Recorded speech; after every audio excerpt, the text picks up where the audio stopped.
नमस्कार दोस्तों, मैं हूं आपका दोस्त और इस चैनल का होस्ट अक्षय राणा और आपका स्वागत करता हूं आपके अपने चैनल ड्रेड ड्रैगन में। तो दोस्तों, हमारी आज की वीडियो में हम बात करेंगे बेल्जेबब के बारे में, जिसे Beelzebub, Beelzebul, Satan, devil, lord of flies and filth ऐसे नामों से भी जाना जाता है।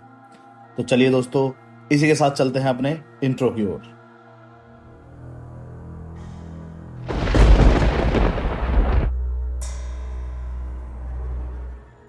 तो दोस्तों, बेल्जेबब जो नाम आता है वो आता है एक फिलिस्तीन गॉड जिसकी पूजा एक्रोन में की जाती थी। कुछ जूज और क्रिश्चियन टेक्स्ट की माने तो बेल्जेबब पहले एक्रोन के एक शहर फिलिस्तीन का देवता था जिसका नाम था बाल। बाद में जिबब शब्द उसके नाम के साथ जोड़ा गया, जिसका मतलब होता है कि जब आप किसी को सम्मान देते हैं या फिर किसी को प्रिंस कहकर बुलाते हैं तो इस शब्द का प्रयोग किया जाता है।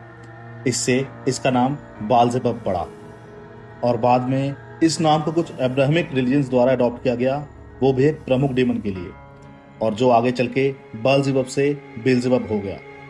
अब अगर हम इसका शाब्दिक अर्थ पता करते हैं तो इसका शाब्दिक अर्थ होता है मक्खियों का देवता या फिर गंदगी का देवता। यह कहीं भी स्पष्ट नहीं है कि एक्रोन में इसकी भूमिका क्या थी, पर कुछ विद्वान मानते हैं कि वह कृषि यानी खेती का देवता था, जिसने बाद में लूसीफर के साथ मिलकर गॉड से विद्रोह किया और नर्क में पहुंच गया। अब नर्क में बेल्जेबब एक शक्तिशाली डीमन है जो नर्क के पदानुक्रमांक यानी कि हायरार्की में एक उच्च पद रखता है। वह झूठे देवताओं में विश्वास दिलाता है और युद्ध या वासना के लपटों को हवा देता है और भयानक चीजों को अंजाम देने के लिए इंसानी शरीर पर कब्जा भी करता है। बेल्जेबब को दुनिया में बताए 7 पापों में से एक पाप मोटापे के साथ जोड़ा जाता है, जिसके कारण उसे ग्लूटनस किंग या किंग ऑफ ग्लूटन भी कहा जाता है।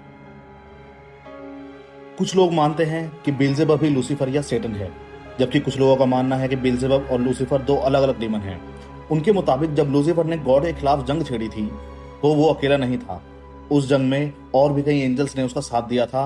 उन कई एंजल्स में से लूसीफर के बाद अगर कोई आता था तो वो था बेल्जेबब। और इस विद्रोह के बाद जब वो ये जंग हार गए तो गॉड ने लूसीफर के साथ अन्य एंजल्स को भी हेवन या स्वर्ग से निकाल के हेल में डाल दिया। बेल्जेबब उनमें से ही एक फॉलन एंजल है। अब हेल या नर्क में बेल्जेबब का पद या हायरार्की एक उच्च पद की बताई गई है, इसीलिए उसे प्रिंस ऑफ हेल यानी कि नर्क का राजकुमार भी कहा गया है। 16वीं शताब्दी के एक जादूगर जोहान वेज की कहानियों के मुताबिक बेल्जेबब ने गॉड के खिलाफ एक सफल विद्रोह का नेतृत्व किया डेविल के लिए, जो कि लूसीफर का सबसे मुख्य लेफ्टिनेंट था। इसी तरह 7वीं शताब्दी के एक एग्जॉर्सिस्ट या ओझा सेबेस्टियन मिखेलिस ने अपनी किताब एडमेरेबल हिस्ट्री में बेल्जेबब को 3 सबसे प्रमुख फॉलन एंजल्स में बताया है, जिनमें लूसीफर, बेल्जेबब और लेवियथन शामिल हैं।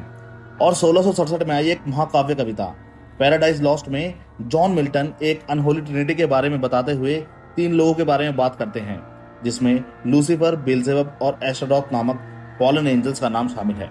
उसी कविता में वो बेल्जेबब को सब फॉलन एंजल्स में से सबसे ऊपर और लूसीफर के बाद आने वाला यानी कि सेकंड मोस्ट पावरफुल या second most in command fallen angel कहते हैं। और इसी के साथ हमें पता लगता है कि लूसीफर और बेल्जेबब दोनों अलग हैं। जहां लूसीफर हेल का राजा है, वहीं बेल्जेबब एक प्रिंस है और साथ ही साथ लूसीफर का सबसे शक्तिशाली चीफ लेफ्टिनेंट है।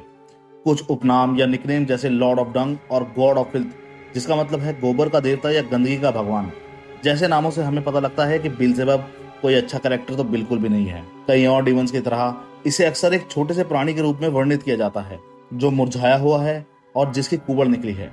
उसके पास लाल या बैंगनी रंग की त्वचा है, सिर पर भेड़ जैसे सींग हैं, एक कांटेदार जीभ है और एक लंबी पूंछ है।